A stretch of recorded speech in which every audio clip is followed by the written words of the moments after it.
Quand les idoles de K-pop deviennent des criminels.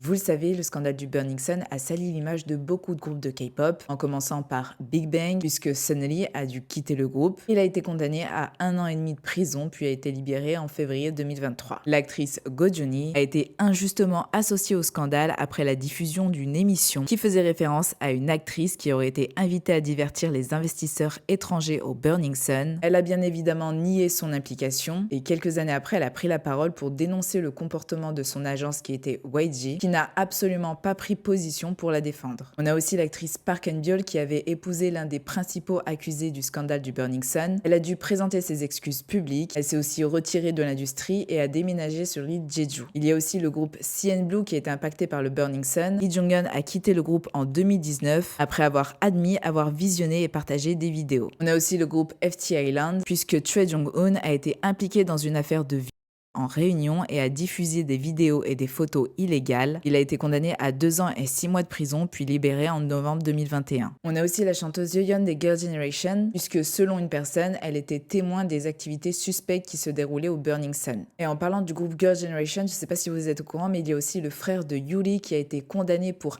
sexuel en réunion. Il a aussi diffusé des vidéos illégales. Au départ, le parquet avait demandé 10 ans de prison, mais il a finalement été condamné à 4 ans. Et en 2019, il a changé de nom pour pas nuire à sa famille ni à sa sœur.